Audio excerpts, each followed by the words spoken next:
Good evening, parents and guardians. My name is Steve Gostomski, and I'd like to welcome you all to J.M. Robinson Curriculum Night.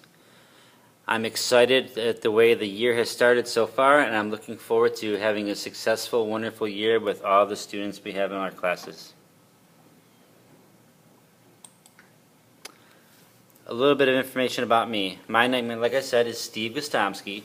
My email is stephenp.gostomski@cms.k12.nc.us, and this can be located on the J.M. Robinson website, so there's no need to copy this down right now. The school phone number is 980-343-6944, and the best way to reach me is via email. I have my email hooked up to my cell phone, so I encourage parents, students, guardians to email me with any questions or concerns or comments that they may have, and I typically try to respond within a couple of hours. Unless it's at night, then if that happens, I'll respond to you early the next morning.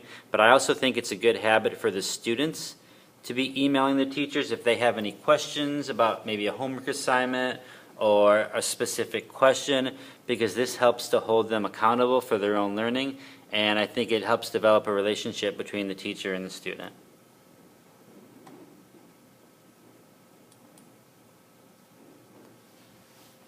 Seventh grade math course description. These are a couple of the general topics that we will be learning in 7th grade, and this needs to be covered for standard and honors classes, because regardless of what level of math you're in this year, every student will take the 7th grade EOG at the end of the year.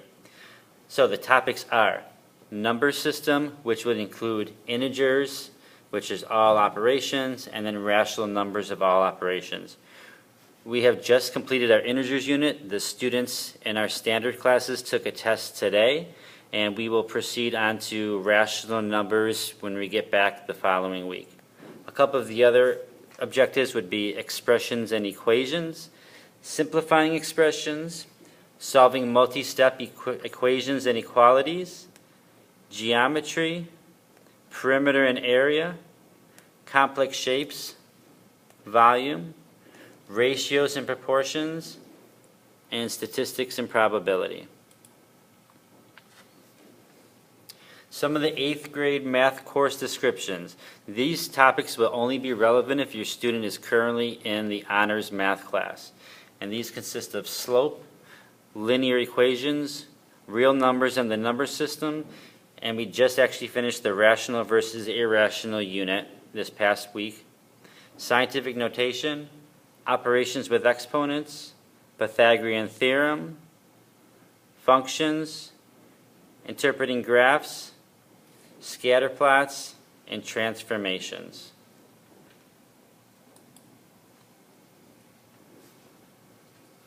Some of the course resources that we use throughout the year.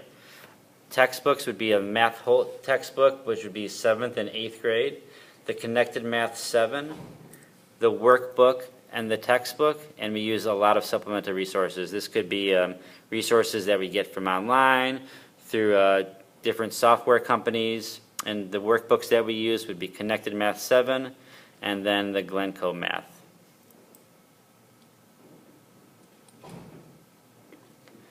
Classroom expectations. Students are to come prepared, organized, and be ready to engage. My tutoring schedule will be Tuesdays before school at 7:15 a.m. or also by appointment. Sometimes if the students have a formal assessment coming on, maybe the formal assessment's on a Thursday or a Friday, I will try my best to hold the tutoring session that morning just so I can help any students that may have any last minute questions, or maybe they had issues with going over their study guide. But either way, every Tuesday and definitely by appointment. Homework expectations. Homework will be assigned every night, and it could be to practice skills, or it also could be something that we may have learned on a previous unit or topic.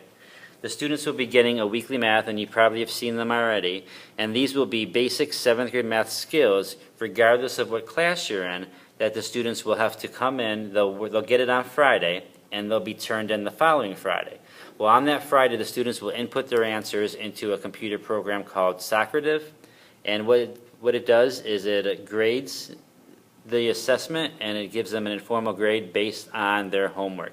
This way I can make sure that they're keeping up with what they need to do, and also checking to see if they're deficient or if there's any gaps that need to be bridged in certain areas.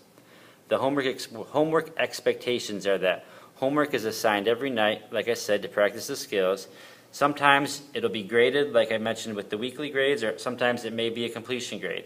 So the only way that they're getting a 0 on a homework assignment would be if they're not attempting it at all.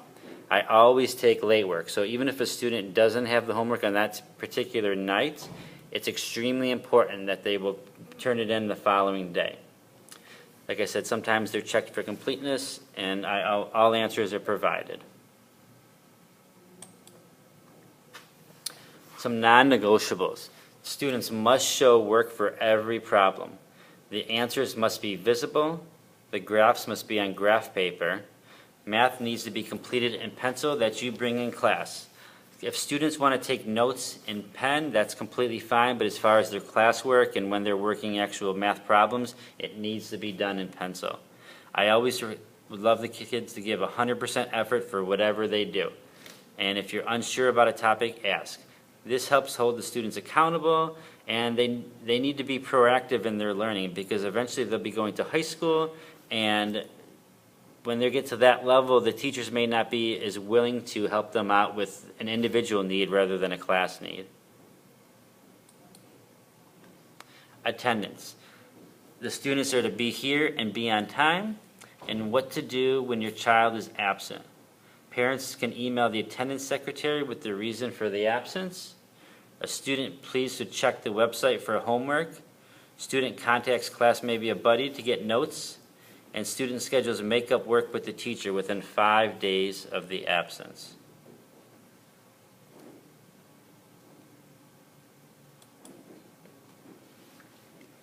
A typical day in math. Students will come in and there will be a warm-up listed on the smartboard. During this time, the students will write down tonight's homework in their agenda and answer the questions that are located on the smartboard. After the students have had the opportunity to finish their warm-up, I typically will call on specific students to come up and maybe answer the questions in front of the class. And this is usually a good way to participate in class. It also helps let me know which students seem to be grasping the concepts and which students maybe might not be grasping them. I always check or go over homework. Homework's checked for effort and completion, showing all work. Like I said prior, except for the weekly maths, which they put their answers in a Socrative, and that grades it for me. The lesson, this could vary greatly. It could be a direct instruction on the smartboard, could be a discovery lesson. Sometimes I have them work in small groups. It really just depends on what the lesson is and how I feel their background knowledge is of the content. Practice.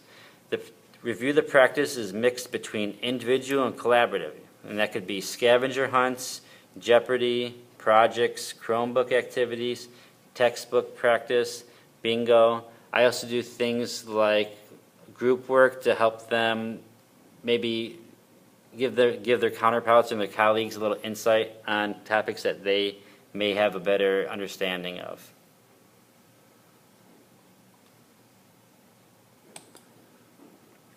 The Robinson grading scale. The CMS grading scale is a 10-point scale, and it goes from 90 to 100 is an A, 80 to 89 is a B, 70 to 79 is a C, 60 to 69 is a D, and 0 to 59 is an F. And I cannot encourage you enough for the parents and the students both to be checking the Power Teacher, or Power School rather, and to see where the grades are, see if there's any homework that's missing. As far as the grade breakdown, it's 65% for formal assessments and 35% for informal assessments.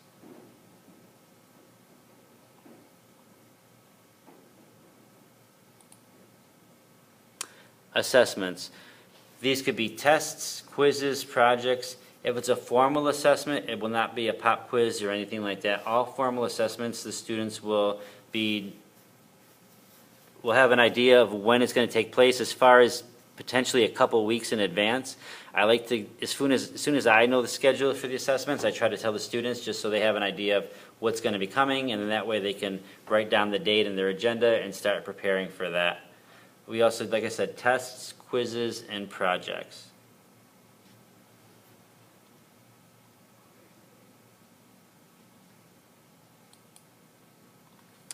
school supplies. For the students' materials, they should have pencils and pens, highlighters, spiral notebooks, loose leaf paper. Also, graph paper is very important, especially for the honor students. As far as a calculator goes, if the students want to go out and purchase a calculator, I would recommend purchasing like the TI-84 or the 84 Plus graphing calculator. And the reason I would suggest that is because if the honor students will need that this year. If you're in a standard class, the students necessarily won't need that this year, but it's going to be a calculator that they'll use next year and they'll use for the rest of their educational career. So I just assume you guys, if you're going to go out and spend the money on a calculator, get something that will last you forever rather than spending $20 on a calculator this year and then having to go out and buy another calculator next year. Now, the calculator would be recommended, but it's not required. If the students need a calculator, I have a class set of the graphing calculators, so we will be using them in class, and I will let the students borrow mine if needed. As far as the wish list goes, I'd like to say thank you to all the parents who've already donated tons and tons of supplies. The biggest things, like I had mentioned before, would be tissues. We seem to go through tissues rather quickly. I've noticed already with allergies and things like that, we're starting to go through them. Clorox wipes and Expo markers.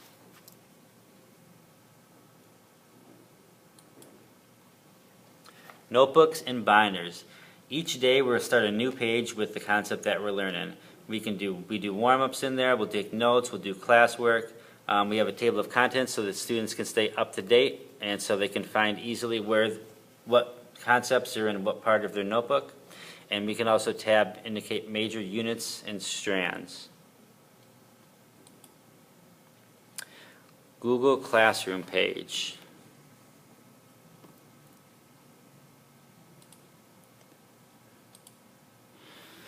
This will be what the Google Classroom page looks like. In order to get logged in, the students have to be logged in themselves, and they can go up here in the top right and they'll sign in this way. This is what the students will see, and I put links on here. This, for example, was a Jeopardy game for the standard class for a review. They might have homework on here, and they can just click on the link, and that's going to give them the homework or classwork or whatever it is that we're working on. I also try to import specific worksheets depending on what the lesson is. I might put their weekly homework on here. If the students lose a weekly math, there's also an extra copy here. I would prefer that they print it off at home if they do lose it, but ultimately, like I said, they're going to be entering these answers into a computer program, so as long as they can determine what answers are where, that's fine. And like I said prior, they need to have their work written down as well. They can't just have answers written down. But this is a rough idea of what they're doing and what they're going to be working on. I always post homework on here, and I post everything on here as far as classwork, homework, tons of different stuff. Sometimes I'll put notes on here, resources, whatever I feel could benefit the kids, I will put on the Google Classroom.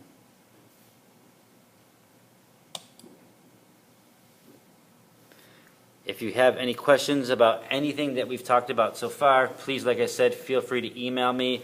And please make sure you can also get checked into Google Classroom. Unfortunately, the parents are not able to access it with their own email. They'll have to get their son's or daughter's email and go through it that way. Lastly, I'd like to say thank you for coming and thank you for all your continued support. I feel like the best thing that helps make a class run smoothly is when there's continuous communication between parents, students, and teachers. I feel like if we're all working together on the same page, then it would really be it's in the best reflection for the kids. It helps them do the best, and it helps them know that we're all on their team and really we want them to succeed. And like I said before, if you have any questions with anything, please email me and I'll get back to you as soon as possible. I try to check the email as regular as possible, and like I said, this helps with the communication. Lastly, a class assignment for the parents or guardians. What I would like you guys to do is I'm going to have Miss Patton pass out some paper, and there's also pencils and pens in the little buckets that are located at the desks. I would love for you guys to write a letter encouraging your child for their EOGs, and just maybe giving them a little pep talk rather, and just so they will do their best and just give their best effort. And I will pass these back to the students the day before their EOGs in May. Once again, I'd like to say thank you again for coming, and please, if you need anything, feel free to contact me. Thank you.